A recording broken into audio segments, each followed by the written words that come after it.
Good evening, everyone. I'm Michael Riley, Chairman of the Town of Monroe Planning and Zoning Commission. Welcome to the special meeting tonight, April the 9th, 2024. It is 7:03 p.m. You all stand and join me in the Pledge of Allegiance. I pledge allegiance to the flag of the United States of America, and to the republic for which it stands, one nation, under God, indivisible, with liberty and justice for all.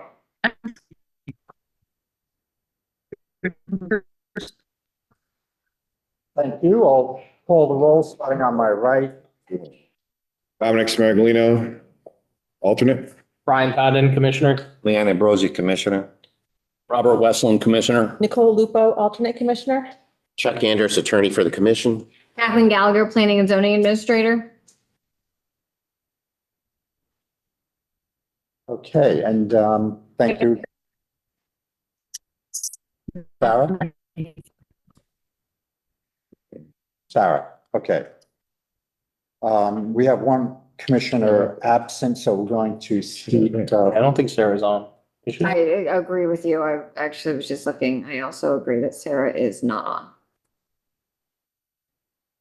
Sarah, you were there?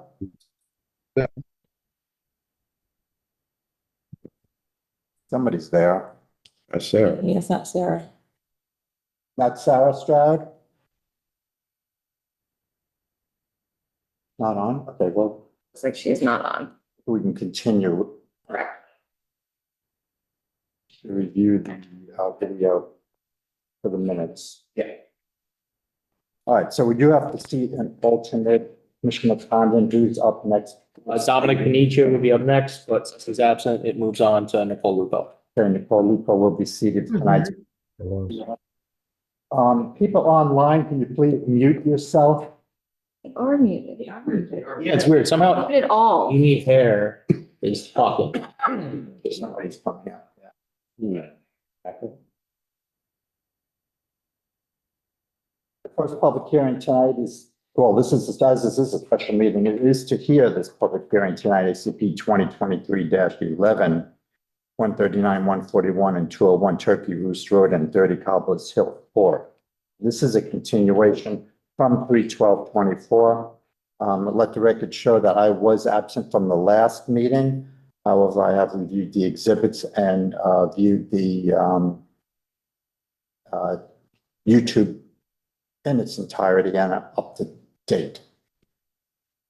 So we'll start with SCP 2021. Do we have any other exhibits, Kathleen? Yes. So since the last meeting, the EMS contact document was actually submitted at the March 12th meeting from Realty Concepts. We received a technical memorandum by RKG Associates dated March 16th, 2024. Planning and Zoning Administrator memo dated April 1st, 2024. Zoning regulations, historic zoning regulations that were last amended in 1997 with supplemental amendments. Site plans by Jason Edwards Associates, last revised April 3rd, 2024. A response letter from Christopher Russo, the applicant's attorney, dated March 27th, 2024. A letter from the Monroe Superintendent, Joe Cobza, dated April 2nd, 2024. Duplex architectural plans received today, April 9th, 2024, and comments from the Town of Monroe's town engineer dated April 9th, 2024, including a bond recommendation. Thank you, Kathleen. So we'll continue the public hearing with the applicant addressing outstanding issues and these new exhibits. Thank you, Chairman, members of the commission. Chris Russo, Russo and Rizio LLC, offices at 10 Sasco Hill Road in Fairfield. Here on behalf of the applicant, glad to be before you here tonight to address these comments. And I first want to start by thanking the consultants and members of the town staff, the various town departments, Kathleen, heck of a start to a Monroe zoning career with this application.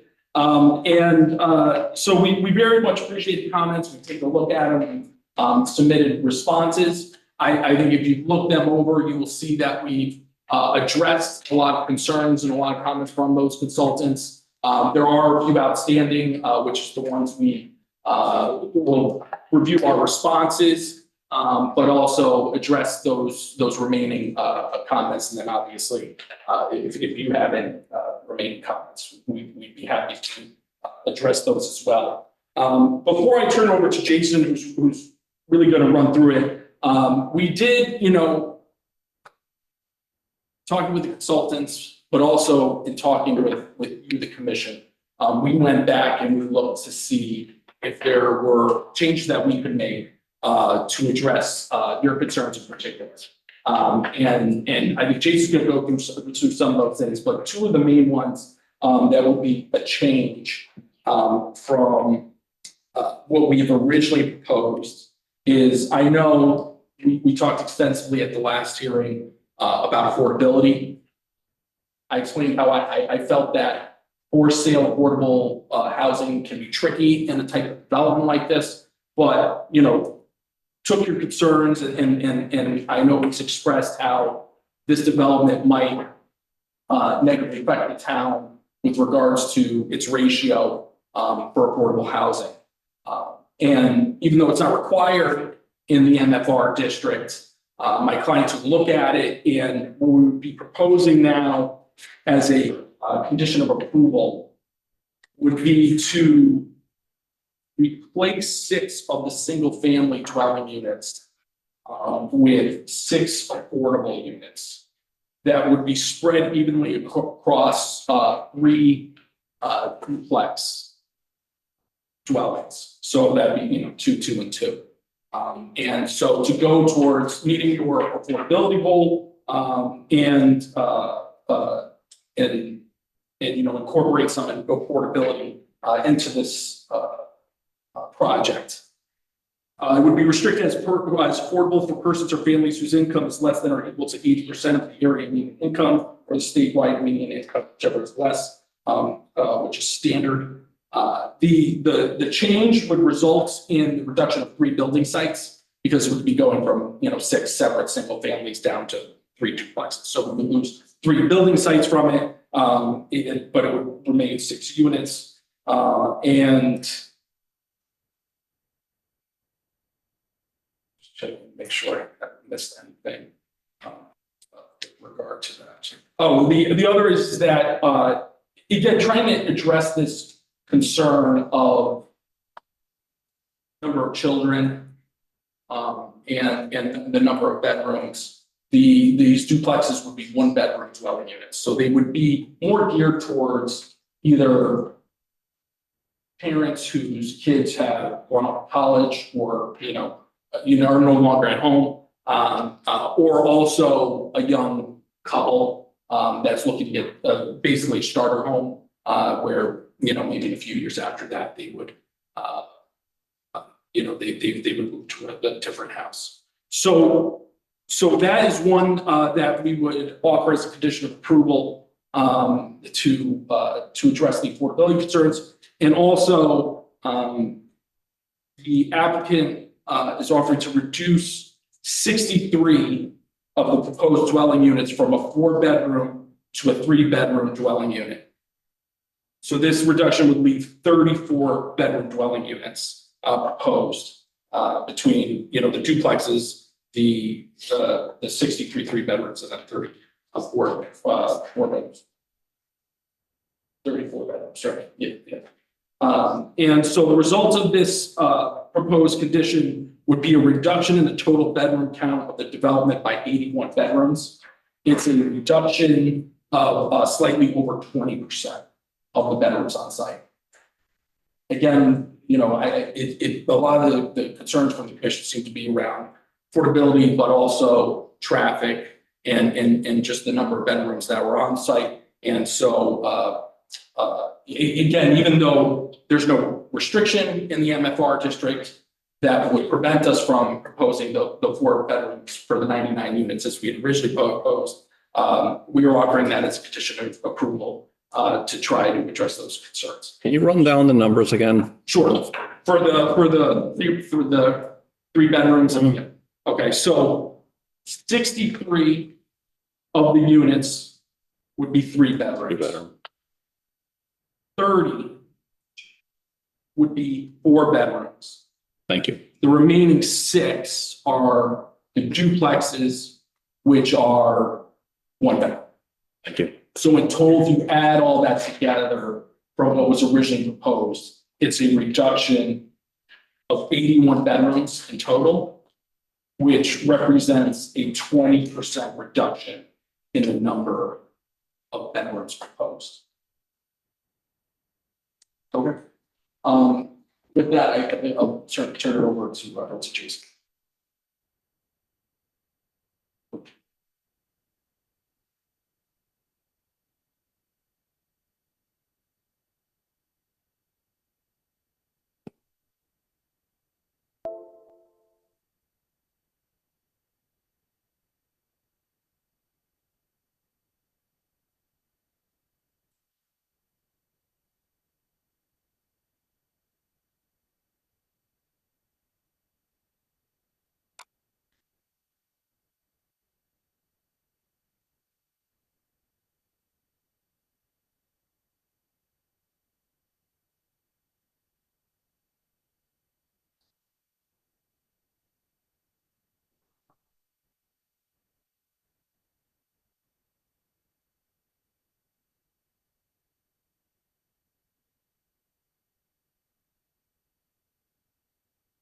Good evening, for the record, Jason Edwards, J. Edwards Associates, Engineer Surveyors, 227 Stepney Road in Houston. What I've done is, after the last hearing, kind of compiled questions that came from the public and commissioners that, were outstanding and wanted to respond to. So I put this in a memo back to you guys and just throw it here to explain the answers. So the first one, the commission requested that the superintendent confirm that school buses will be permitted to enter the development. Since my initial response there, we did get a letter, just I believe yesterday from the superintendent, which it's here, it's also on the record, but he indicated that they would, they think it's also a good idea to have the school bus enter the site. He had a few concerns about the movements of the bus through the site. We addressed those today with the town engineer. We can move the 40-foot bus through. I submitted an exhibit that shows that. So we feel that we're good with that. It's better for everyone, I think, to have that bus go up there rather than stop it on 30 Rooster. This is the exhibit here that shows that bus moving. And it was originally based on a 36-foot bus versus a 40-foot bus, so only a 4-foot. The second item, there was a concern expressed over the potential lead contamination from the use of the site, I guess, as a target range previously. We have no real evidence from our perspective to say that it was a target range, but there was some bullets out there. We went and did a couple applied water sample tests on 2 locations. Those results are included. There was no evidence of any lead or other contamination of petrochemicals or anything that would be typically tested for. The results are in there. So there was nothing that we found that was concerning. Also, the site was totally stripped, and when it was remediated, all that topsoil layer got taken off. Any of the stuff that was on the surface would have been picked up at that time and processed. So I feel that there's really no concern there. And these are, the site was also blasted and pre-blasted, what we were calling it, but when the remediation was done, it was all kind of terraformed to be the grade that it's at now. And we done, I don't know exactly how many, but hundreds of test holes out there to verify the depth of the ledge and what the ground conditions are. And those are all in the plan set on sheet L3, with the table on the right, and the test holes are all shown on the plan. There's no evidence of anything out there. And it's one of the reasons that perhaps the concern was expressed regarding the site for shooting. The Fishing Game Club is right on the backside of the hill from here. It's, I don't know exactly how far that is, but it's less than a mile, I believe, across this from the Quarry Ridge site on the bottom of the screen to where the Fishing Game Club is. They have a shotgun range there that is pretty active. That's, give a lot of noise. It could be, it could be maybe people shooting deer when it's really over there.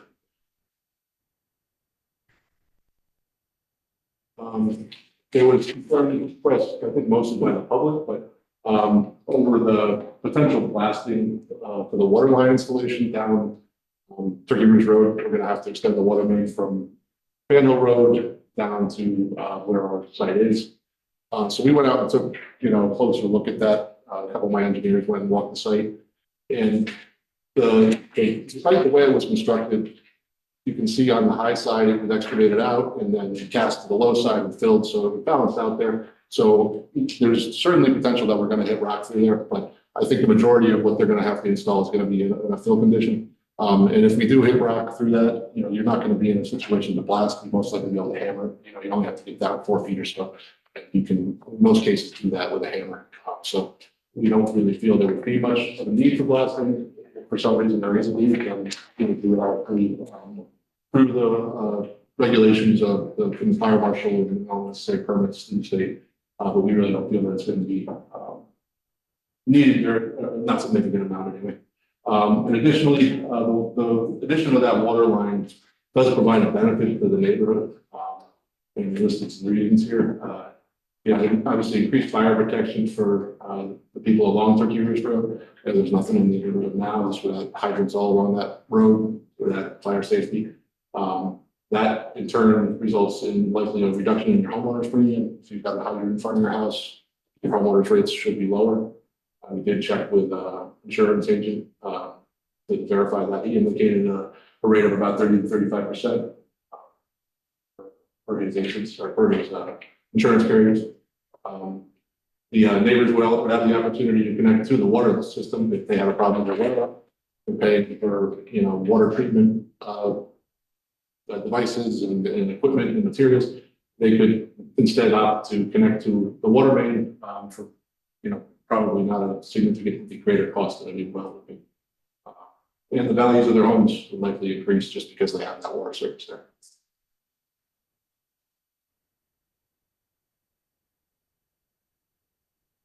And this again goes back to the affordable housing.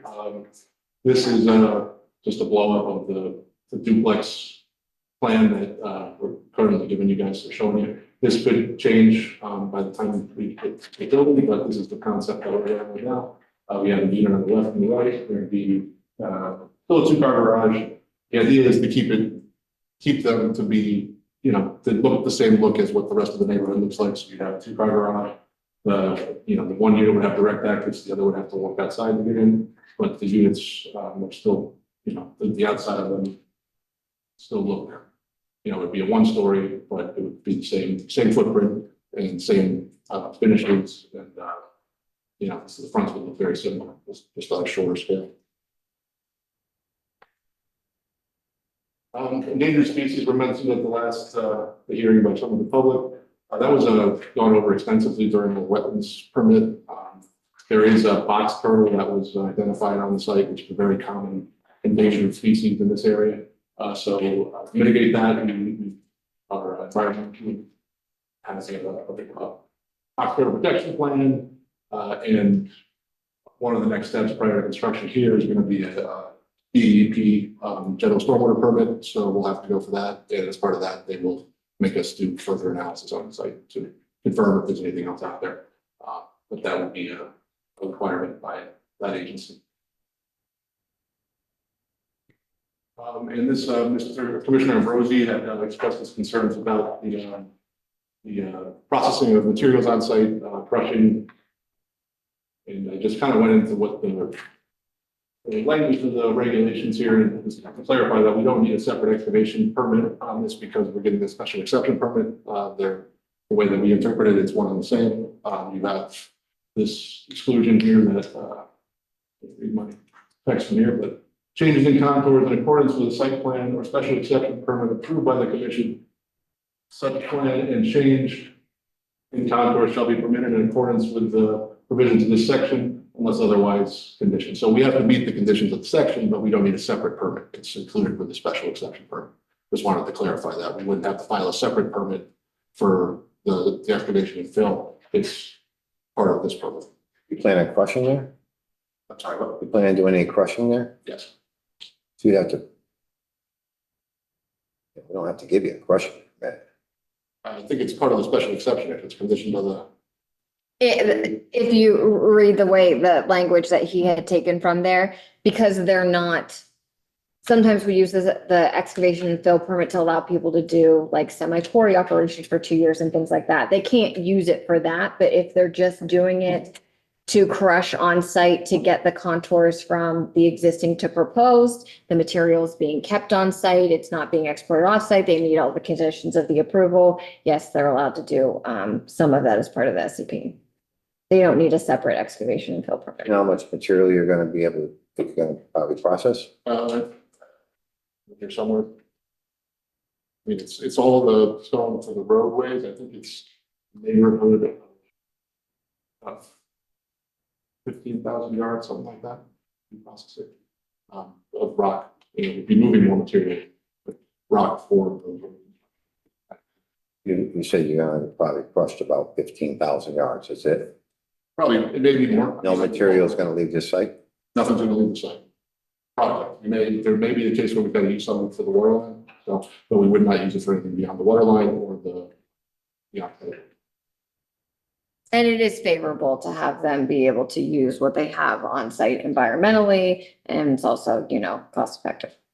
And we don't, I mean, otherwise we're gonna be trucking up and down Turkey Ridge Road. This way we keep it all on site. We don't have to run trucks in and out. We can process it there and use it there. It'd be faster and less of a burden on the neighbors, I would imagine. So we did include a plan that outlines that the crusher locations as well as the stockpiles, erosion controls throughout that, and some sequencing of that. It's here, a blow above it, that the exhibit that was submitted. That also has this information. And this is just the water line results. I included those on the end of the report. I'm not going to go through all the details of that, but they reflect the reading we can. Again, finding if they did find anything that was considered dangerous or hazard. I think that is the end of my presentation. So,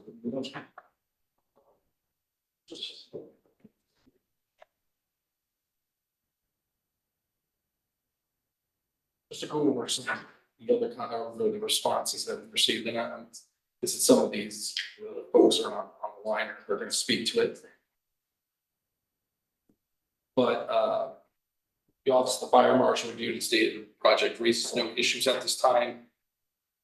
RKG had submitted comments. We submitted a response to their comments. And if you look at our RKG's most recent comments, they found whether you use our alternative or their alternative, that the project would be a net fiscal positive to the town. And, you know, I know I've mentioned this before, but there's a number of other benefits, I think, that in their analysis, that as they do it, the experts do, that they don't factor in. One, the just buying power of all these residents who would now live here and their impact that they would have on the commercial sector, in bringing, spending money here in the town. The conveyance taxes that would happen for all these units, not only on their initial sale, but all subsequent sales would be taking conveyance taxes to the town of Monroe.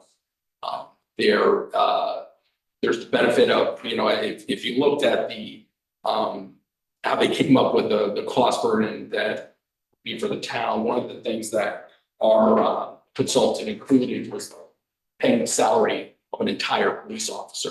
And that police officer obviously would be for the whole town. And certainly, you know, there wouldn't be enough calls at this development that would occupy one police officers. The town gets benefit of an additional police officer who would, you know, theoretically be handled this development, but also be for the town. And then also just the benefit of some of the improvements, particularly the water line. which Jason went through. And the benefit that would be for those projects. I think with that, I would pull comments until, and I guess the consultants are going to speak about their comments and respond to that. What do we have on the agenda of consultants? So I updated my planning and zoning administrator comment letter. All of my comments have been addressed, at least by the applicant, as to their interpretation or their responses, to each one of those questions. My only really outstanding pieces of information that I just want to bring up to the commission is that the duplexes, as they noted, are going to be spread out amongst the units, but we don't have an actual plan that shows exactly which units would be converted into the duplexes. And as was mentioned, the architectural floor plans that we got are conceptual, so they may generally change. So I would assume that the things that would stay as a standard are the garage is a two-car garage, but it's a separated garage. One is for unit A, one is for unit B. That's some questions that the town engineer had related to how that was going to work. So it generally functioned the same way that it is. It would be kept to one bedroom. We would utilize the building department, health department's interpretation and definitions of what a bedroom was to make sure that that's as it is. But I just wanted to make sure that the commission is aware of the fact that those two pieces of information, we don't have final versions of that. And then we have here tonight all of the consultants that you have heard from during the application process. And I would like to give each one of them an opportunity to speak, and the commission the opportunity to ask any questions related to that. And I'd like to start with our consulting town attorney, if there's anything else you have to add. I have nothing to add at this time.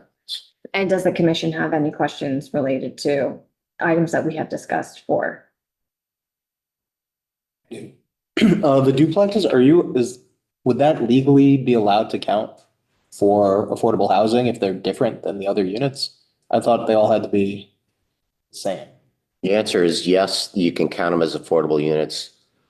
They don't get the benefit of 830G. In other words, if you want to use 830G to disregard your zoning and use that process, change the burden of proof, then you have to set aside 30%, 15% at the 80% level, 15% at the 60% level, and then you get the benefit of, frankly, ignoring your zoning regulations. But in this case, they're just offering as an optional alternative, it sounds like, these duplexes that would be affordable. So there's no requirement that you, obviously they don't get the benefit of 830G, but that's just something they can do. And there's nothing that's not illegal. They can do that. So it would increase our number of affordable units in town towards our 10% goal. Correct. The way he described them, at the 80% of the lower of the state or the area median, the state counts those as affordable units when they do their calculations, and it presumably would be deed restricted, and you have conditions to ensure that so that they do get counted.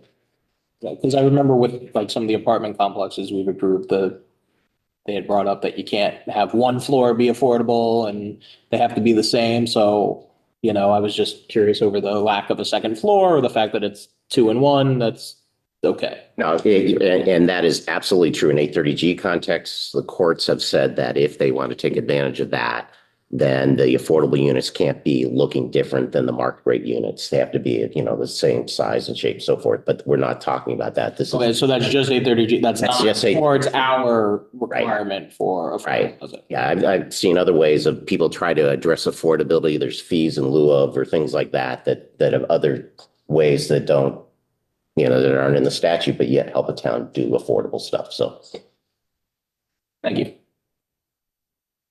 Any other questions? The crushing, will there be designated hours for crushing? It will have to comply with the excavation and fill statutes, and they do have permitted hours to that. Same thing with blasting. They did submit a blasting plan. They do plan on blasting, but blasting can only be done between 10 and 3 p.m. And as we've discussed on some other projects, and we'll do for this one too, we are adding an additional condition to the resolution that they have to send out letters to the neighbors in order to give them a range of when they will be blasting and doing some of those other items to help, deal with the fact that there's not a ton of residents in this area, but we do want to make sure that moving forward, we're a little more conscious of notifying the neighbors of some of these items. You got other consultants? Yes. We do have BL Companies that's here tonight to talk about traffic. They'll give a quick summary of from their standpoint where we are, and then the commission is able to ask any questions. Good evening. For the record, Mike Dion, BL Companies, 855 Research and Property. So last time we had submitted a letter that we reviewed the traffic impact study. SLR had prepared the project. We had about 20 comments or so. Since that time, SLR has come back to us with a response to comments letter and an updated memorandum. They have incorporated the majority of our comments. We had 2 outstanding comments that have not been incorporated yet. One was a request for the Connecticut DOT traffic volumes that were referenced in the report. It was just an admission that it wasn't included in the appendix, so we're asking for that to be included in the updated memo again. And we also noticed that the left turn lane into the site on Turkey Roost Road is not designed to Connecticut DOT standards. So our request is to make, and I discussed this with the town engineer, to make sure if it's conditional approval or whatnot, that left turn lane into the site is designed to town and Connecticut DOT standards. I discussed this with SLR, and they assured me that it can be done, and they're going to have to work with the town engineer for that. Thank you. Any other questions or? Questions from the commissioners to the consultant?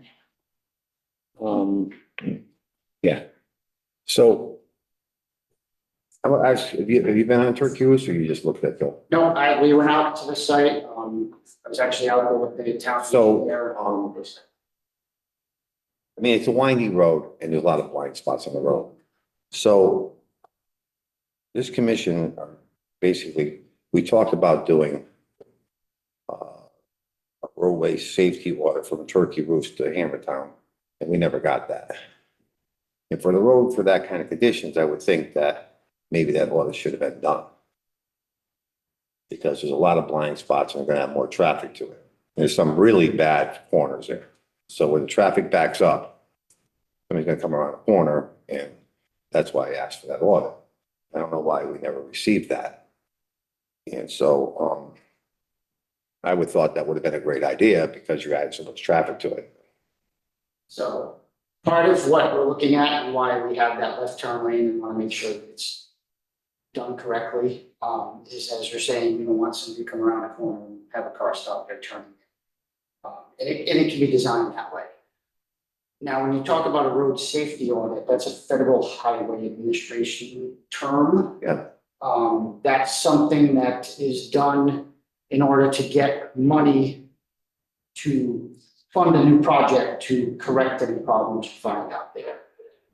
The issue is that if we do that and find the problems out there, how are we going to fix them? It's really, there's blind spots. It's not necessarily up to the applicant. You can try to have the applicant do it, but then you're talking about clearing trees on people's rights of way and things like that. No. That are. But the reason why I say is because this commission is here for public health, safety, and welfare. Yeah. And if there's going to be a safety problem, then we need to be aware of the safety problem that could occur. And so that's why I asked for that. And so I just wanted to get your take on it. Yeah, I mean, if the road didn't have all those windy spots and all those blind spots on it, I can understand that it would not be a good thing to do. But with the way the road condition is, because I travel that road, it's a horrible road, especially when you're heading down toward Fan Hill. That's a horrible road. There's like a ton of blind spots there that you can't see. And when you add more traffic to it, there's going to be more problems on that road.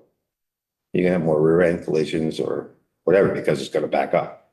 And I don't know if you've noticed that on Fan Hill in the morning time, Turkey Roost would back up because of everybody going to school, the school kids. Yeah, we were out there with the town engineer for, school arrival time. Right.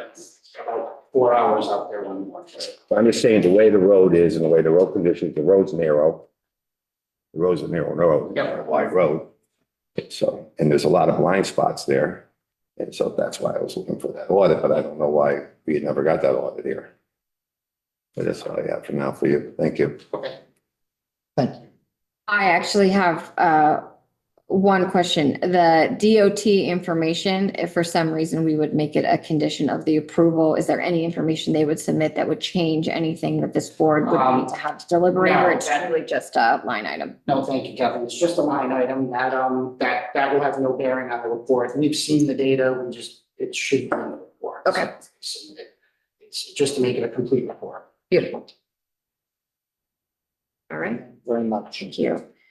I'd like to go to our town engineer who is with us via Zoom to piggyback onto some of the traffic items, and I am going to stop sharing so that he can present. Yep. Good evening, everybody. James DeMayo, town engineer.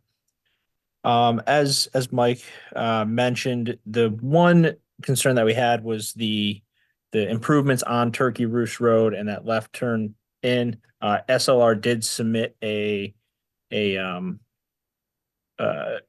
basically a plan which modified what was put on the site plans. Basically they're just shifting the lane widths within what's already on the site plan, so there's plenty of room to do it. So that's just one condition that the two of us are looking for. One of the other questions or comments that I had on my comment letter was in reference to the duplexes and the architectural plans, which you received.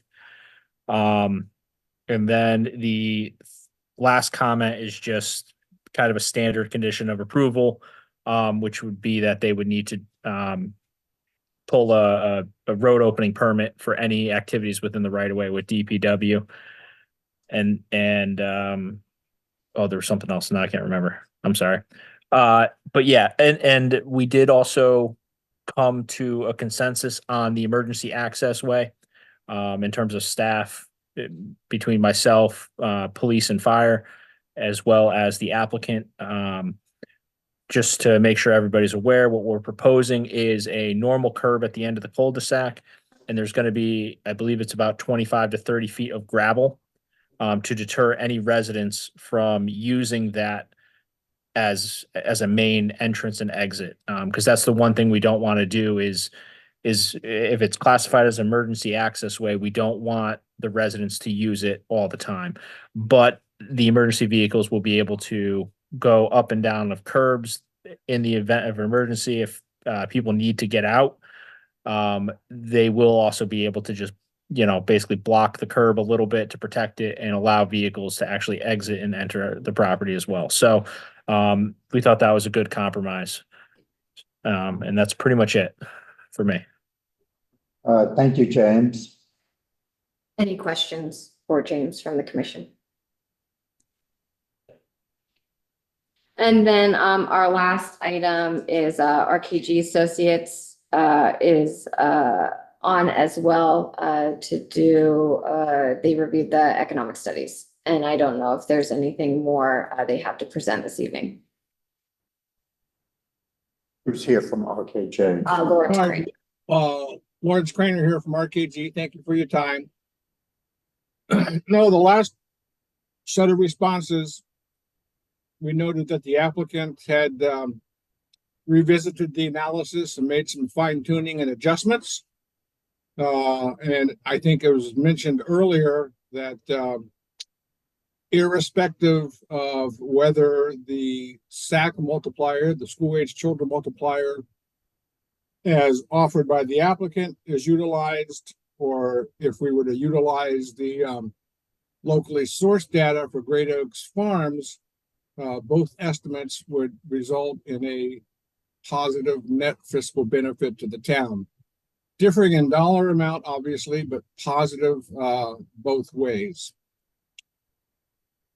And I just wanted to ask if I understood correctly that we are now switching to a 63 unit 4-bedroom mix, a 30 unit, I'm sorry, 64 units, 63 units, 3 bedrooms, 30 units, 4 bedrooms, and 6 units at 1 bedroom. Am I correct in that understanding? Correct. Okay, so I would just question, I don't think that any of this would turn the project to a negative fiscal benefit, in my opinion. But with the different unit sizes and bedroom mix, how might that impact the estimated $800,000 in valuation? Would the 3 bedrooms still be $800,000? Would the 6 bedrooms be $800,000? Because as a result, that would diminish the overall estimated valuation and the property taxes resulting therefrom. But again, I don't suspect, given the analysis that I've seen and reviewed so far, that any of this would turn the project into a negative. But it may diminish in any instance the overall estimate of net positive. But otherwise, those are my comments. Thank you. Do we have any questions from commissioners? I have the same question as Lawrence. I'd like to see an updated financial impact with the new numbers. If they have that, if Stan, I don't see Stan here tonight, but I'd be interested to see what the new numbers are with the changes. No other questions. I'd also like to know what the size of square footage of is going to be of the 3-bedroom homes. Okay, anything else for Larry? Not, thank you very much. Thank you, team. Thank you. All right, so we do with the consultants, Kathleen? Yes, thank you. All right, well, since we're approaching the termination of this hearing, and since the public had to wait till 11 o'clock last meeting, I'm going to go to the public now while everyone's still awake for any, yeah, we'll have time for it, right? For any comments. So in the public participation portion, as you all know, comments are directed to the commissioners, not to the applicant or to any of the experts here. If there's anyone here in person tonight that would like to address the commission, please raise your hand. I'll pick on you. Yes, right here. Come up front. Please just state your name and address into the microphone for the record.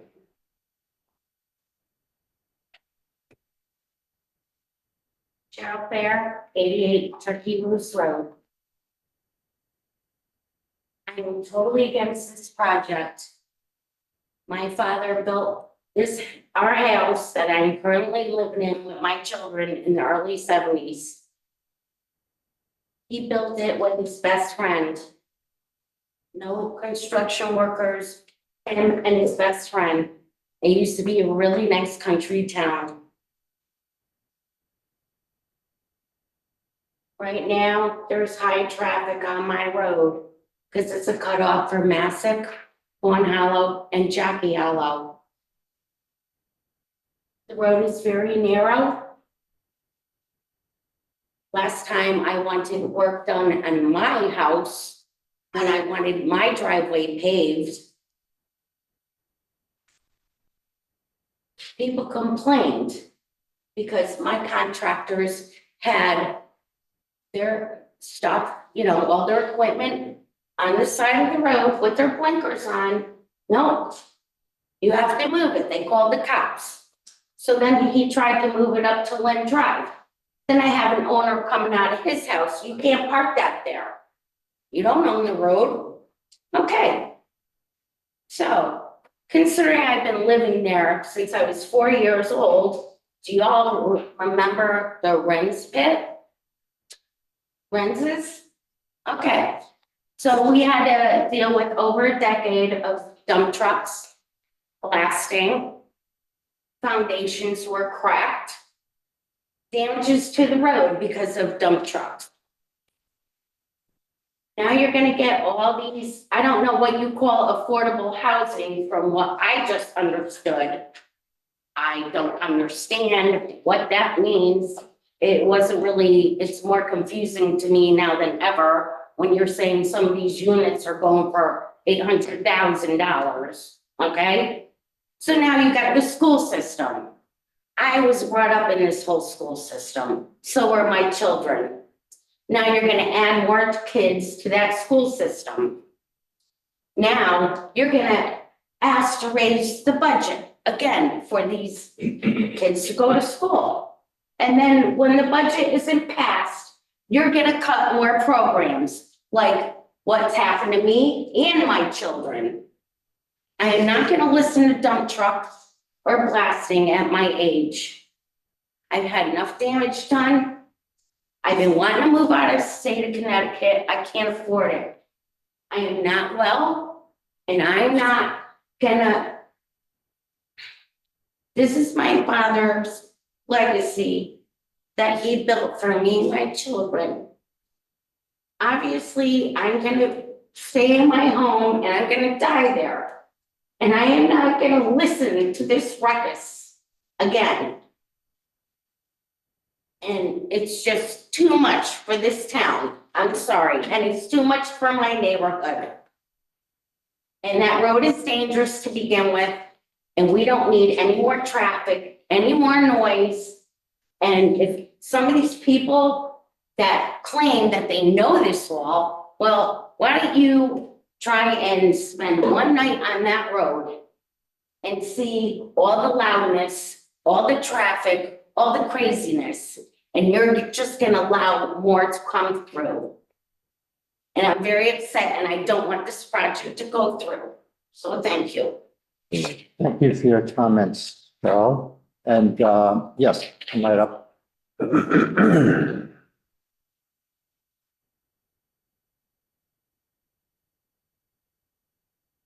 Hi, I'm Lynn Nordike. I'm at 65 Camelot Drive.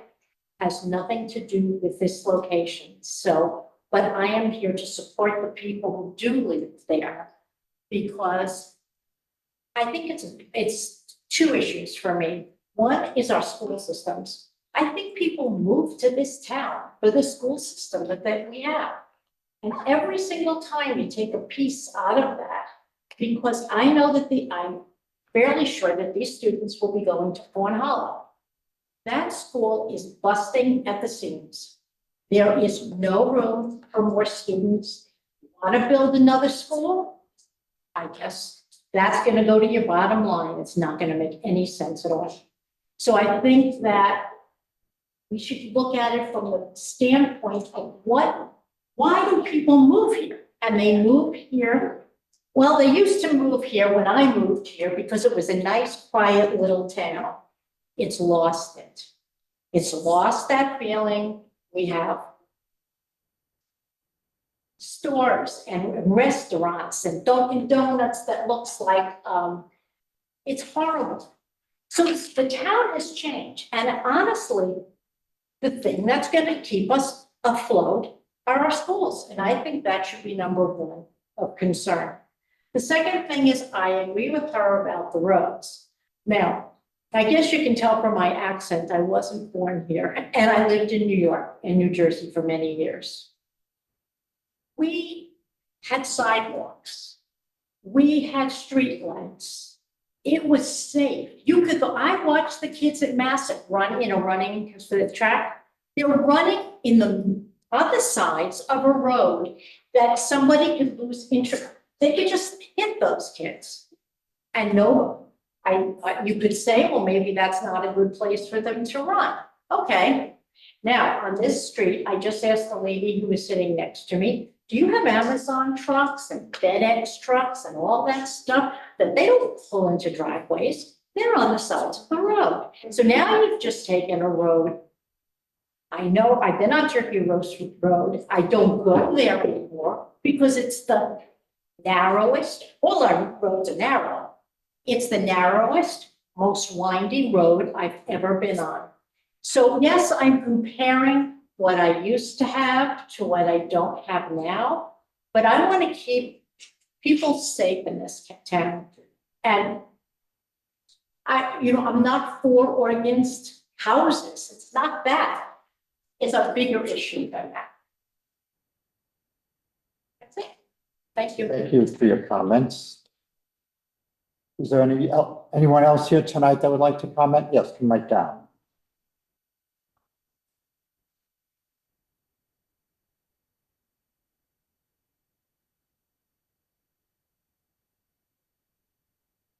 Good evening, Frank McPhail, 59 Turkey Roost Road. Just a couple of questions for the board. Has anyone thought about requesting a natural diversity database review of the subject property? It appears that according to Deep Site, there is a large swath of this area that falls in that database, protected species,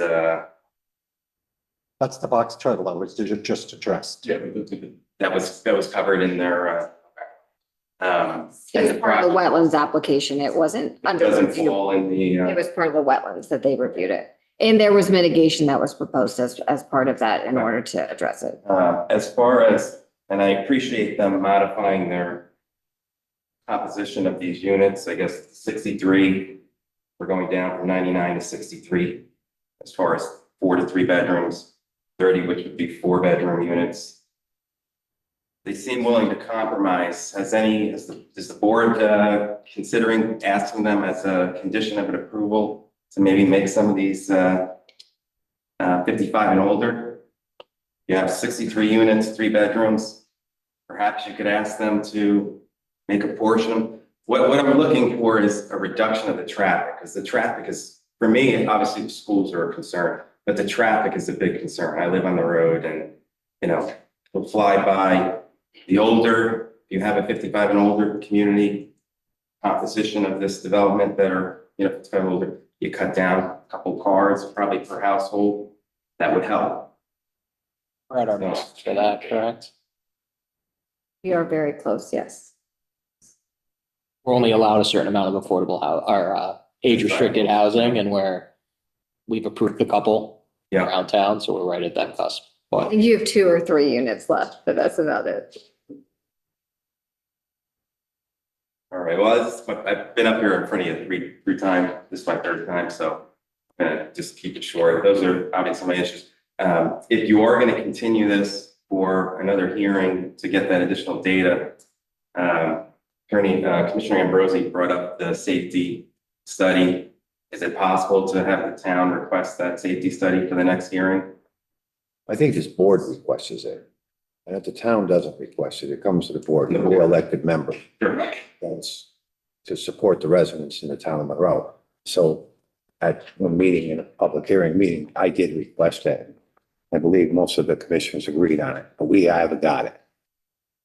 So I was gonna ask them the question, why we haven't got that. My last comment would be, as far as, I brought this up at the last meeting when I spoke.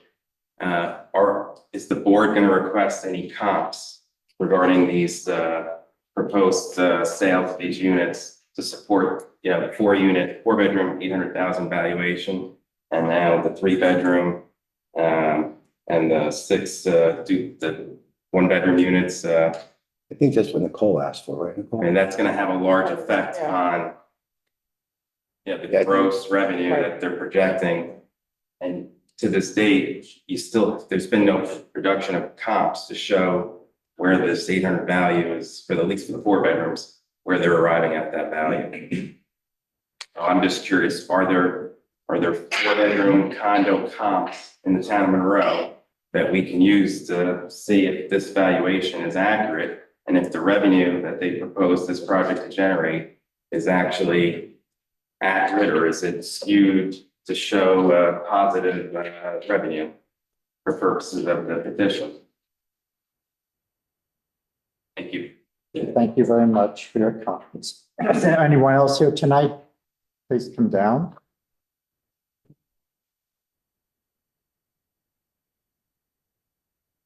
$56 road, Cliverson Freitas. And the last time I saw in the plans, they have a studio inside the house. And they reduced for 63, but looks like, I don't know, I don't see if they gonna keep this studio, because the studio, if they sell the house, definitely the people is gonna turn this to the bedroom, a bedroom. And about the road over there, all yours know the road is a bus road over there. I hope you guys make the right decision to don't put our kids in danger over there. Thank you very much. Thank you for your comments. Anyone else here tonight? Come up front.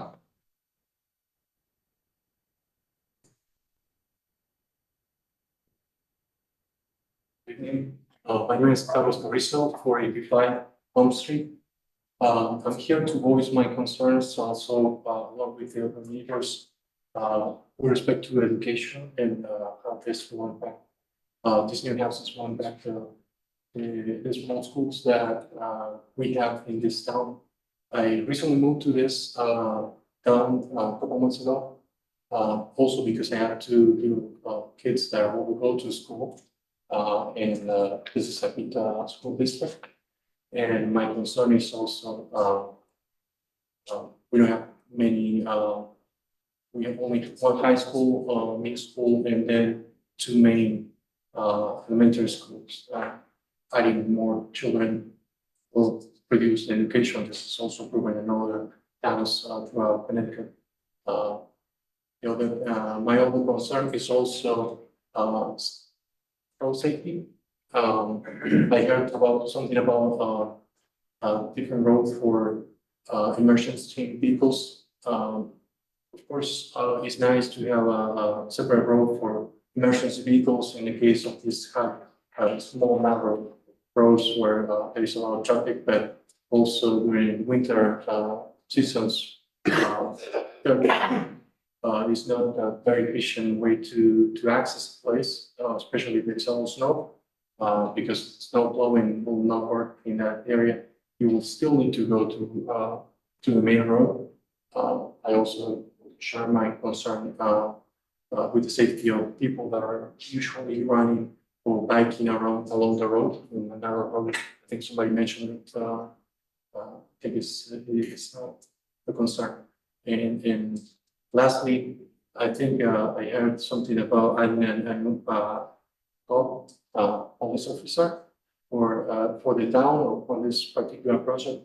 I was wondering if there is anything also considering the volunteer medical sister service, because adding more families and more people into this project, into this zone, also will require an addition, some kind of complementary service for them. Thank you. Thank you for your comments. Anyone else here tonight would like to comment? Is there anyone online that would like to comment on this application? If so, please raise your hand. Once again, for public participation, is there anyone online? All right, I do see one hand, Amy Hare, 87. Yes, hi, it's Amy. I'm at Amy Hare. I'm at 102 Wild Horse Court. I had a question and then a comment.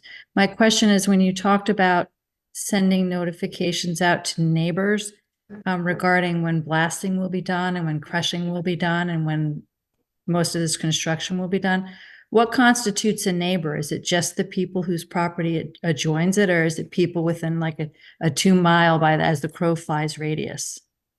So as it relates to the blasting permit, I believe their radius is 250 feet. A blasting permit is granted by the fire marshal. What we've been doing is whatever that same radius is, we've been that 250 foot radius from the blasting site. We've just been having them add the notification letter to that. So the radius has been 250 feet from the blasting site.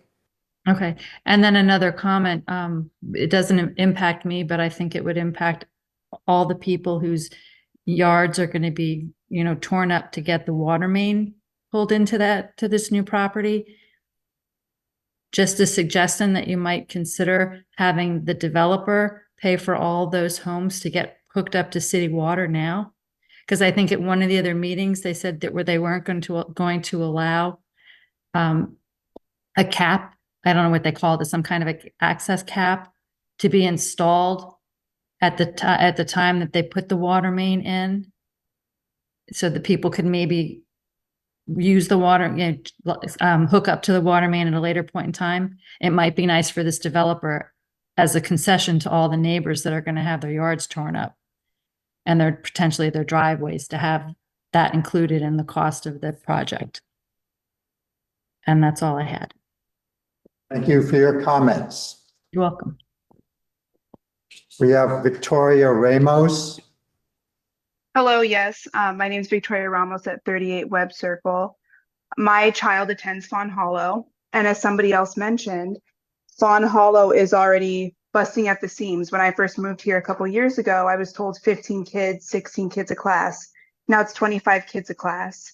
In some classes, maybe 26. So I guess my biggest concern is what will we do with this huge influx of kids and what we plan on doing moving forward with the potential of young families. Thank you. Thank you very much. Ma'am, please. Is there any other comments from anyone online? Please raise your hand. iPhone, Isn't that? there's no name. iPhone? Someone has their hand up online that we haven't heard from. Go ahead. Okay, we might have heard from you. Is there anyone else online or in person that would like to comment on this application? Going once, going twice. Thank you very much for everyone's comments. Now we'll go to the commissioners for another round of comments to the applicants, to the experts, to whoever you'd like. Start on my right. I guess we should clarify as far as the public water line that's going to come up. So are the neighbors going to be able to tap in right away, or are they going to have to wait and then dig it back up?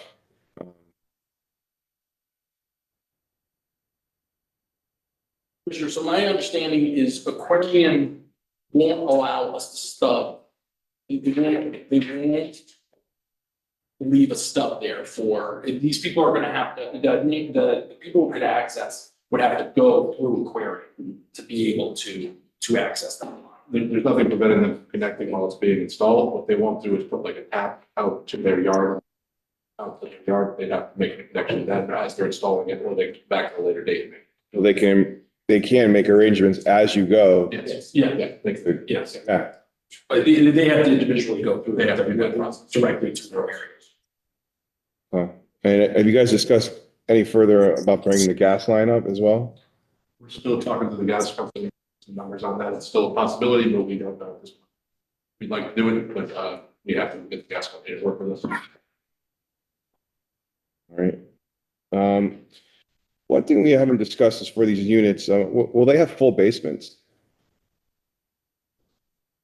Yeah, they all have full bases. I don't know about the affordable units, perhaps. Full basement, and what about an attic? Would be like a walk-up attic or pull down or? Mini attic, yeah, no real attic space now.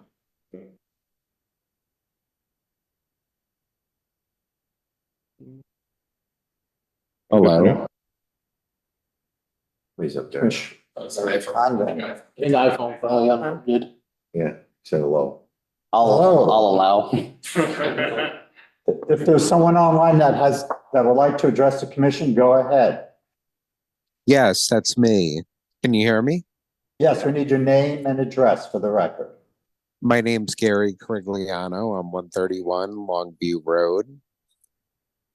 The reason I am opposing this is we've already seen an influx of kids over the last 3 years now, with people moving into the state.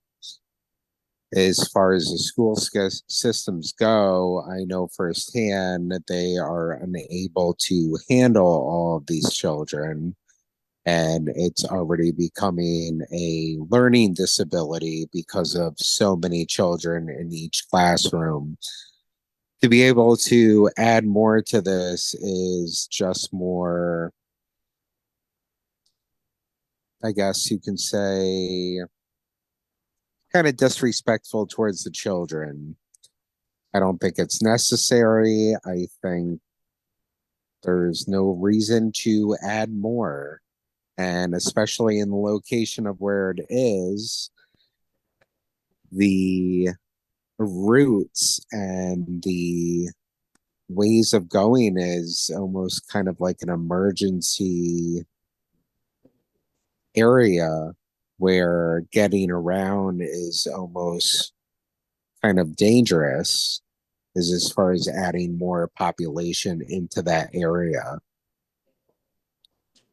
So I oppose. Thank you for your comments. Thank you. You were up next. Trash pickup's gonna be at each house? Yes, yes. And then, mail delivery, is that gonna be at each house, or is there gonna be a general mailbox at the entrance? At the clubhouse, they'll get mail there? Okay. The Amazon trucks could either deliver to the clubhouse or deliver right to the house. So I know those questions. Okay, thank you. That's all my questions. Commissioner Anderson. Yeah, sidewalks, There are sidewalks that turn on the inside. not on all the properties, right? Sorry? Not on all the properties, not in front of all the properties. Not that I can see here. They don't extend in front of every property. They go up to the cul-de-sacs and then the cul-de-sacs. Why not? We felt This commission is granted, we want sidewalks in front of them all. we can have those. That's- It was, that's something that we've been requiring for a long time now. We already have. We have it around the blue loop. It's just the small. There's Can you some, put up an image of the sidewalks? Like some we don't have. Oh, we're looking at E4. What about all the way to Turkey Roost? Does it extend? There's no plan to put sidewalks on Turkey Roost. No, from the driveway. From, you mean Turkey Roost up to the, Yeah. no, there's no. Well, We talked about if the kids maybe for some reason have to. Originally, we talked about it if the bus stop, if the Right. buses weren't going to go into the development. Because there were some concerns that maybe buses would come in for elementary, but they wouldn't come in for middle school or high school. That is what generated us to go straight to the superintendent to get his letter. And so based on his letter, the additional research that he had done, he believes that elementary, junior high, middle school, and high school are all able to go into the development, and the bus stop would be at the clubhouse. He made them do additional turning studies to make sure a 40-foot bus could be able to make that turn and then could come out. So that was what was generating the request to have a sidewalk from the development down to actual Turkey Roost. So my understanding is with that determination, they are no longer proposing a sidewalk along that driveway. Try to find. Sorry. What sheet did you say? Does the turning include when we have the monster winters with? Yeah, four or five no, but you're inches of snow on the side of the road? We have snow storage. Variety. Okay. Yeah, we work with town engineering. Thank you. E4, so that's the road. Yeah, stone throw court we have there. And Yeah, so they go the full loop, but they don't come down. you don't come. Like stones throw court. They come down You here, don't come in any front. and right here. So the walkway here, it just felt like you wouldn't, if you were walking down the sidewalk, would you continue to go all the way around here to get to your house? Or would you just walk across the cul-de-sac? That was kind of. No, that's not the problem. People like to walk now, and we know that, okay? And so people like to get exercise. So this commission, now, that when we do developments now, or whatever, we're gonna have sidewalks within the interior. And it really should be going up to Turkey Roost, because people love to walk. We wanna keep them off the road. We don't wanna keep them on the road. We wanna keep them on a sidewalk. So when you take sidewalks away and don't have them in front of people's property, that means those people are gonna get in the middle of the road. And so it's also a safety factor too. It's like you don't want to keep, especially when you have children playing out in the street or on the sidewalk or want to ride their bike, they're gonna be right in the middle of the cul-de-sac. You don't have a sidewalk there, they're gonna ride in the middle. And so, somebody's come backing out of the driveway or something like that, and this kid's in the middle of the road, they don't see him, you know, stuff like that's gonna happen. So that's why this commission has now been doing that. And that should have been part of this plan. I mean, it's this revised plan stuff, I really never noticed it. I saw sidewalks on some of them, but then there's no sidewalks on, there's like one of them doesn't have a sidewalk on, I don't believe. Oh, cul-de-sacs did they should, but if. Unless it goes right down the middle of, You want unless it to, goes right down the middle of the cul-de-sac, but it doesn't even look like it. It's. these plans are the erosion plans, so I'm not sure. Origin plan?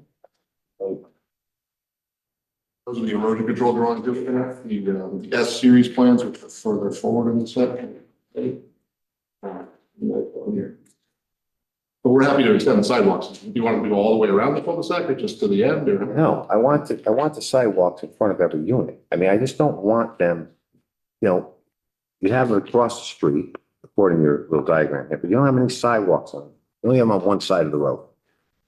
All on the other ones, on the other side, there is no sidewalks on that whole side. So you have to have people cross to go onto the sidewalk for the kids to play on the other side when they could be playing or driving their bikes up and down the sidewalk on that one side.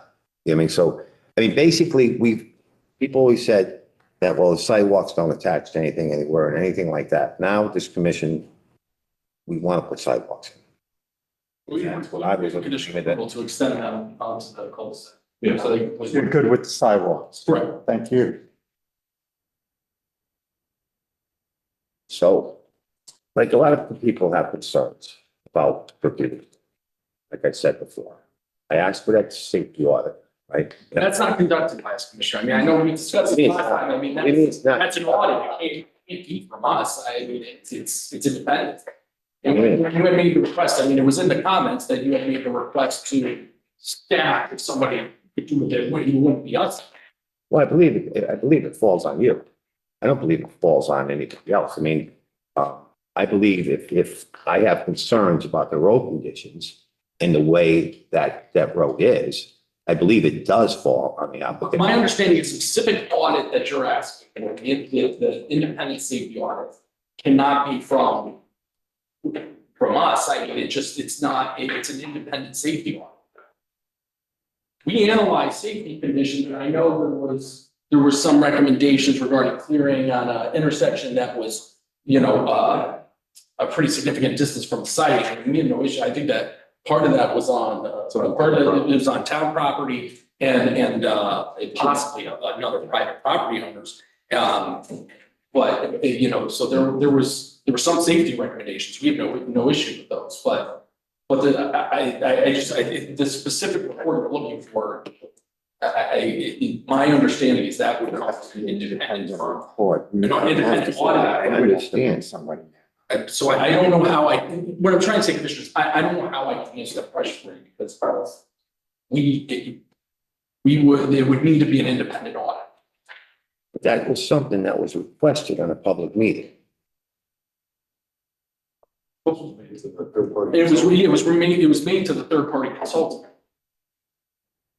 I can pull up the comment. We requested it like. No, I didn't request it, okay?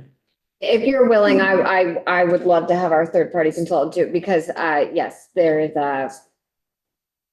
For the record, again, Mike Diallo, PL. So when you're requesting a road safety audit, Chris is absolutely right. It's by an independent firm because it's an audit. I understand that. And typically, a road safety audit, federal highway administration standards, we have to involve not only traffic, but highway and roadway people. The DOT gets involved, typically the council of government gets involved. And you're gonna come up with plans that you have to look at all users on the roadway. So a roadway like this, you know, looking at it just from my standpoint here is this road safety audit is gonna come up with, you need sidewalks, you should have bike lanes, you should have this. And then part of this road safety audit team is to have a champion that now has to go out and get funding to get these improvements done. Or find the reasons not to. The reason why I say that is because you're adding a lot more traffic to that road. They are adding about 900 cars to the road. You're absolutely right.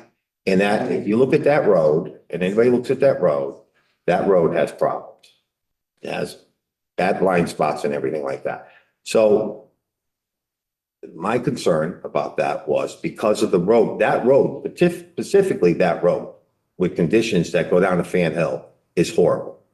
And you can't tell me that's things may not happen there because you're adding a lot more traffic. So you're increasing, I don't know what the volume of the road is right now, but. It's about 900 and you're basically doubling it over the course of 24 hours. Right, so you're doubling the traffic on that road. Yes. And you think that road could handle double the traffic on that road?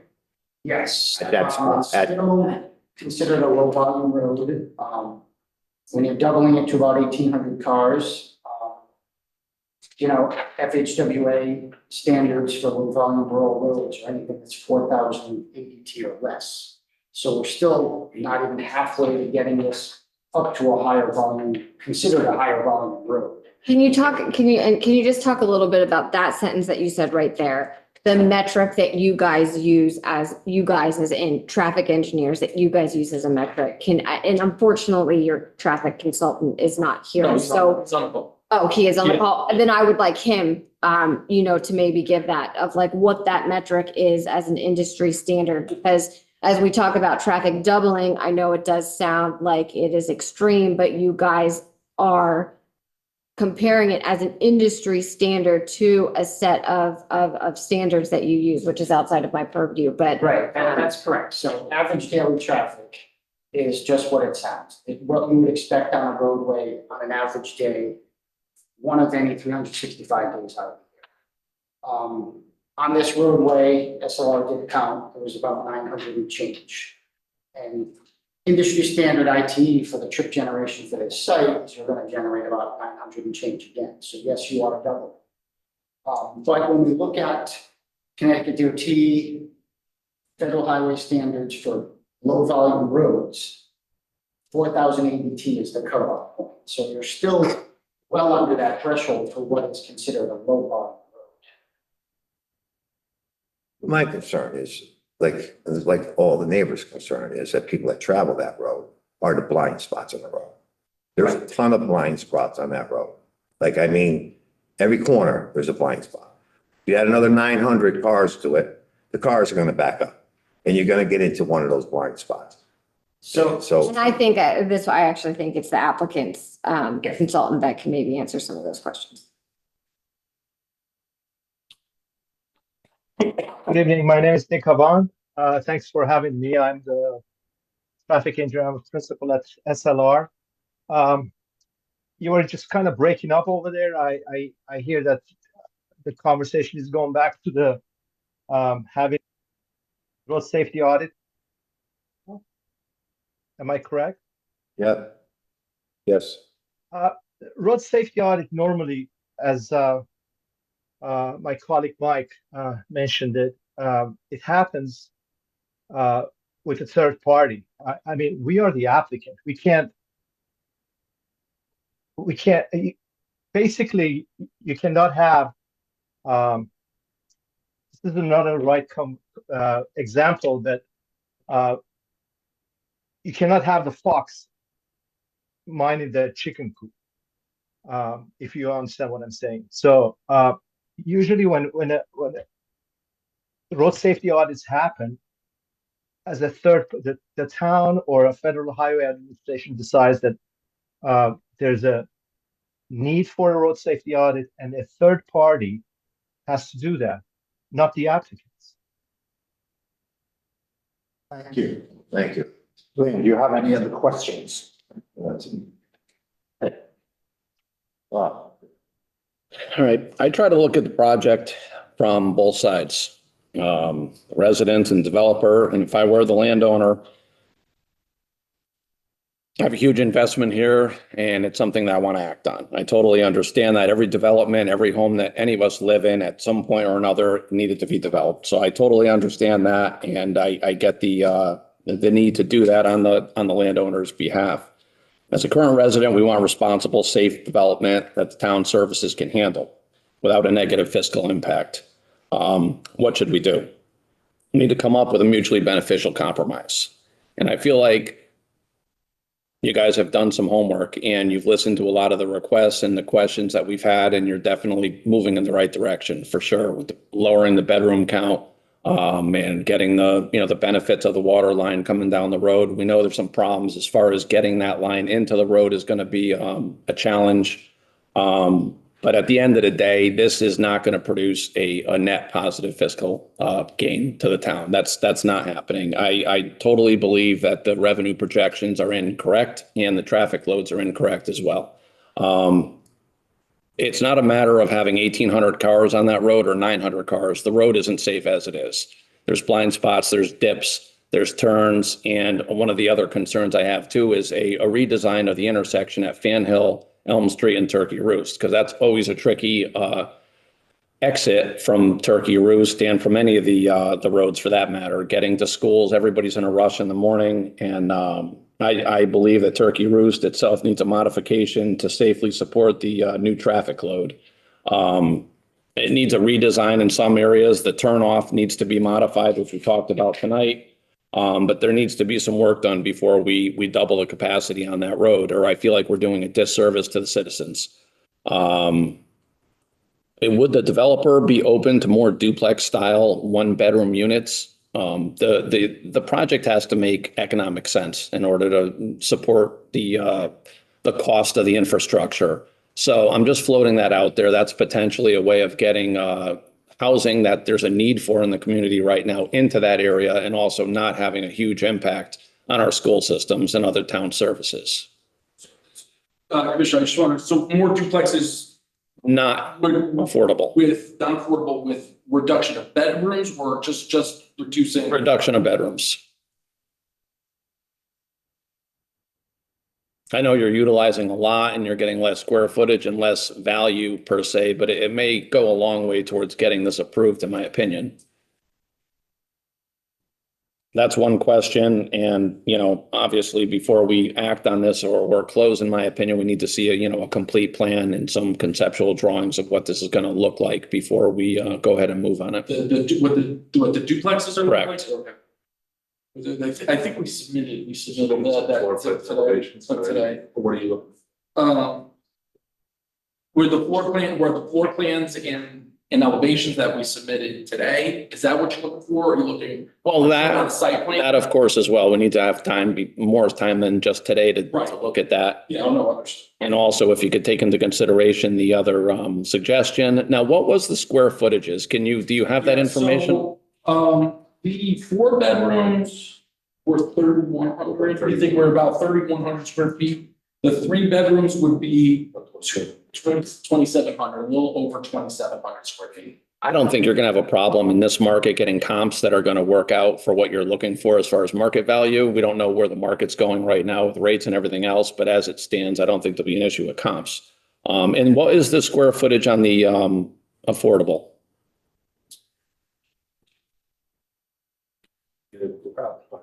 Yeah, we'll have it for you. Okay. That's all. Commissioner Lepo. Yeah. This question might be more for Kathleen. Back to when wetlands reviewed this. Was there any consideration of the impact? I'm sure there was, of the impact on, you see where this is, the Copper Mill Brook during like the rainy season down over in this area? I was not employed by the Okay. town at that time, so unfortunately I did not sit on that, but that's information I can find out. I'm just wondering, I was contacted by families that live around like the 260 to 240 area. And during the last weather we had this past week, when it was a monsoon, an earthquake and everything else we could have possibly have, the road was pretty flooded and it was pretty high over there. So just concerns on what building right up on here is going to do to the drainage going down there. So if I could just get some information on that. I will say that this has been an exceptional rainy year. So we're kind of dealing with abnormal situations across all of town, but we can absolutely. I was asked to ask as a concern of residents, so. Can someone, for the applicant, because I am not a water specialist, just kind of go through the test results with me, and maybe it's very simple, but where I see lead, it says this indicates that it was not a target for the sample. So can someone just explain to me how the test results said that? There's different samples. Okay. Several that are 4 leaded. So where would I go to find what the actual lead levels were? If you could pull that up, I would appreciate that. And where on the property they exactly were taking from? Thank you.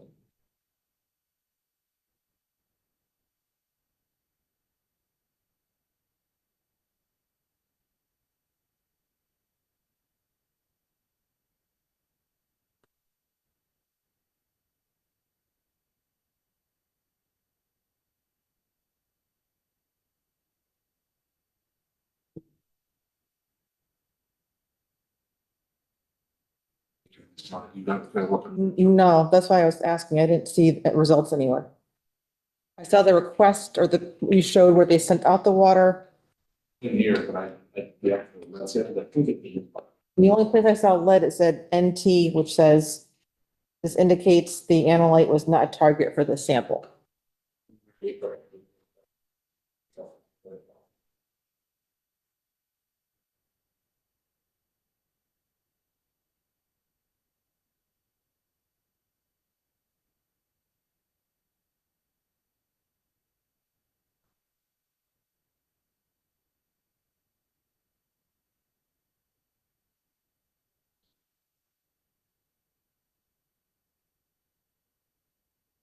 There's very last.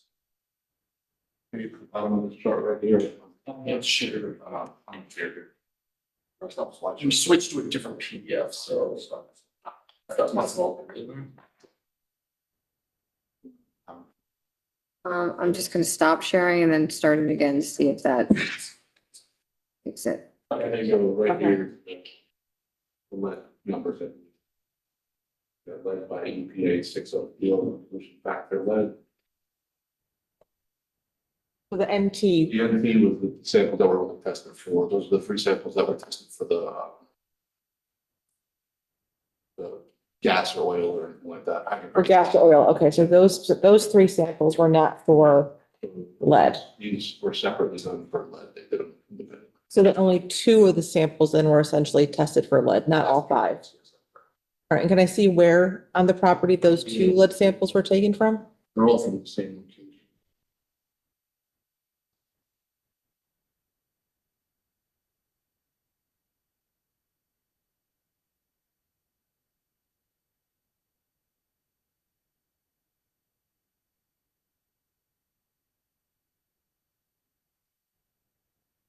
There is a monitoring well here in this general area. That was where the first sample was taken. The second one is from another well that was up in this general area. Those were pre-existing wells. That's where the locations were determined when we were here last. That was what we offered, was to take samples from the existing monitoring wells on the site. So that's what we did. So there was 1 lead test from down there and 1 lead test from up there? Yes, and this was the area of the old garage. Where they would have done maintenance like equipment, that kind of stuff. So we felt that was a good area, and the other is near the septic fields. Okay. And then speaking of the duplexes, what would the septics look like for them? Would all be in the same system. So They would still share one? To the. Okay, okay. Other than wanting the other updated fiscal impact, I don't have any other questions. Thank you. Okay, any other questions from the commissioners? Yeah. Go ahead, Dominic. So Nicole brought up some great points with the testing. So is this water testing or any soil? This time, all we touched us last time was water testing, so that's what we did. I was also worried about soil contamination. And I know you said that everything was filled in and remediated, but the fill came from the property, did it not?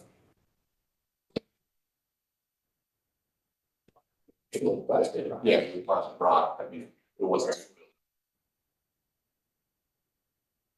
I mean, 2 areas of testing doesn't seem like enough for that huge of an area.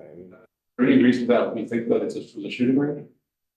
The 25 shotgun shells I found is pretty telling. It's a 150 acre site, so we don't have anything, on our records that would indicate that we're a shooting range, or would have any volume of lead that would be significant enough to cause contamination. The entire site was pretty dark. Yeah, it was completely remediated.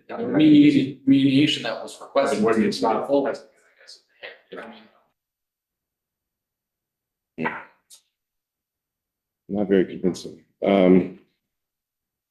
Commissioner Russell talked about compromises, and I was thinking, you said we're going to do this in 3 phases, the construction, and over 5 years. It's over 7 years now. It's more than 3 phases. I think it's actually, there's a phasing plan in there. But I think it's Can we clarify that? clarified the phasing. Phases in the time period? It's 7 years, I'm sure. But it's implementation.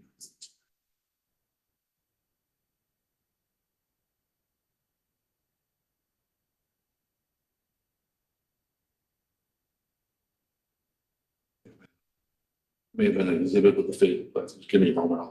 Well, the point being, in order for the town to catch up, possibly, put an addition on a school, slow the influx of children, would you be open to maybe slowing down construction, maybe doing 4 or 5 phases instead of 3 at a slower pace over 10, 12 years?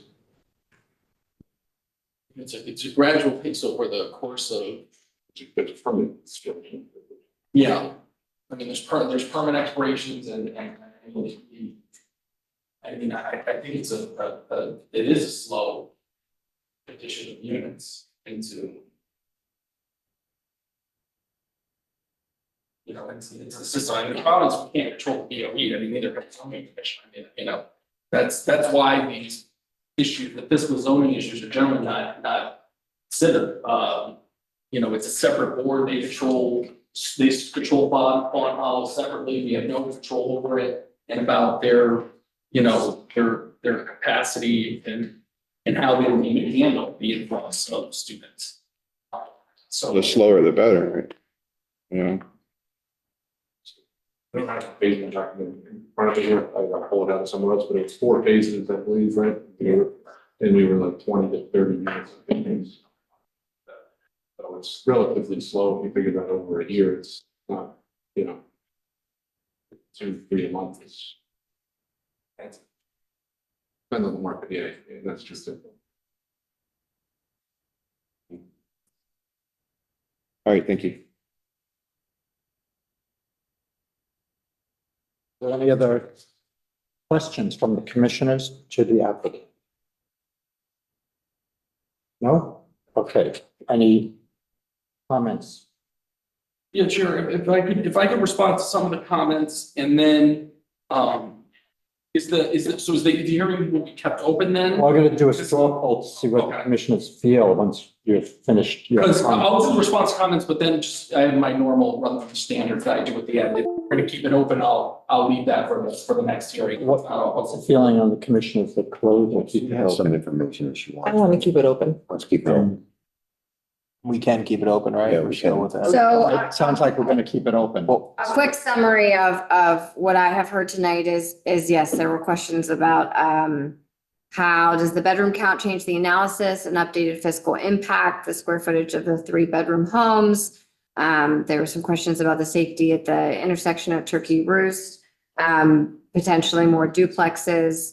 What are they going to look like, giving the commission enough time to look at that? And then some questions about wetlands, which I would ask the applicant to put together a response to that as well. So any of those additional items, if they are submitted, we would want them to be included in the record. The way that the state statutes are, and I know everybody's familiar with this, but we had 65 days to open the public hearing. We have 35 days to close the public hearing. We have 65 days for a deliberation. And then in that, we have another 65 days that we can allocate to any portion of that.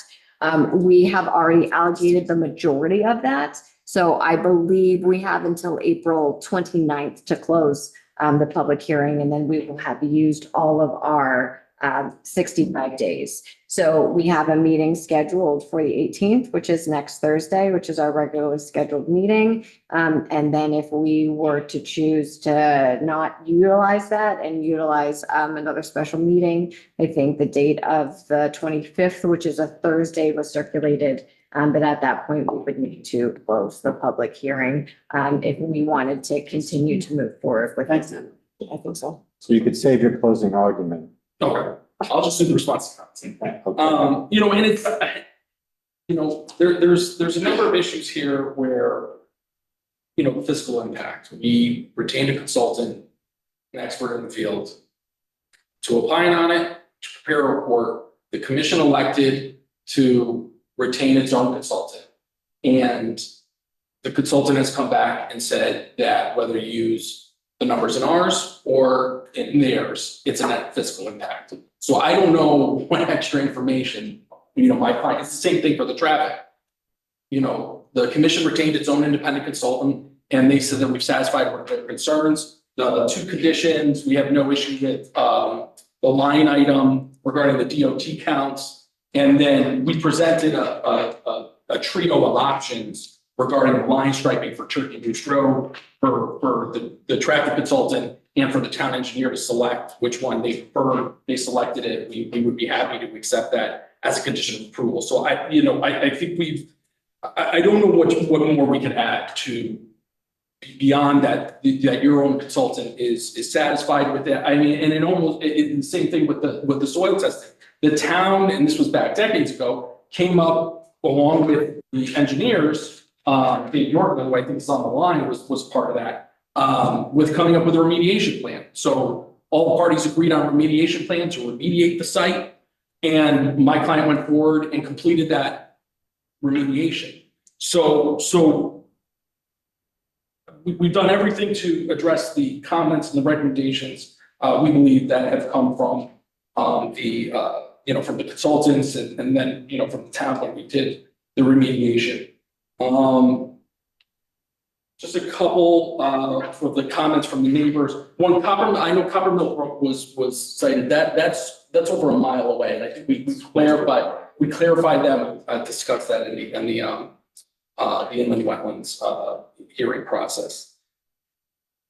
I just wanted to echo what Attorney Andrews said regarding the affordable. Because there's no requirement here, we have that flexibility to propose something that isn't along the same lines as what you have in 830G, but that those will still count as credits for the town. They can use that in satisfying their affordable requirements. I already talked about traffic. We would agree to the option that they selected regarding line striping and the line item regarding the DOT counts. We've submitted the architectural plans with regards to the duplexes, but we will submit a site plan showing where they would be located. We answered the question too already about what the reduction in size is. We'll confirm that since we have this time. But again, it was 3,100 for around 3,100 for the 4 bedrooms, and for the 3 bedrooms, it's down to a little over 2,700. And this will come out in the fiscal analysis. But one of the things with reducing the number of bedrooms like we are, there's also a reduction in costs. So that has to be, paired with, if there's a loss in value, there's also a reduction in costs, a significant bedroom drop here of 81 bedrooms, so less school children. So and I think the gentleman from RKG said that as well, that it wouldn't change this to a negative fiscal impact. There was a question about whether EMS was included in the burden analysis. It was. They gave us a specific number of calls, so we were able to use that to come up with a figure for cost. This is a question regarding aquarium. Regarding bedrooms, that's a defined term, and so we are reducing bedroom. As bedroom is defined, we are reducing it from 4 to 3. And neighbor talked about the Wren's property. Again, that was it was an illegal use. My client bought the property and remediated that remediation. to everyone. The standard that was set. And then, again, the analysis from two experts is that this is this project is a net fiscal positive. It will help the budget. It will not hurt it. And we talked about the sidewalks. We will expand that to include the cul-de-sacs. You could show that on the site. We'll show that on a plan. Yeah, we'll show that on the site plan. Somebody commented, I know I addressed this earlier, regarding Amazon trucks. And they would come onto the property and they could either deposit packages at the clubhouse and package room, or they could go to the individual houses. And we could handle a lot of that, the buses, everything is handled internally. There was a question about restricting it to 55 and older, the affordable units. One of the benefits we saw is that these units could be, and I know you opine on the fact that you're at your limit for age restricted, but in addition, it's not just for age restricted or 55 and older. These units could also be a great starter home for couples. It'd be at a price that would be affordable to them, and so we don't think that's an appropriate condition. Another question. Sure. How many, after this change or reduction in bedrooms, how many children were projected to be in this development? Before that? No, After the change? We had proposed. I don't know if we talked about it. It was 63 or something before? 70. 70. Okay. Was the number that our consultant came up with. The RKG consultant, I had a slightly higher number. But with that higher number, it was still net fiscal. Okay. Yeah, it would be good if we had that. Because we can't achieve the goal of reducing bedrooms without also, it will have some impact on values. It does, but I want to know how many children are, because that's something we could actually quantify as far as a value and a cost to the town.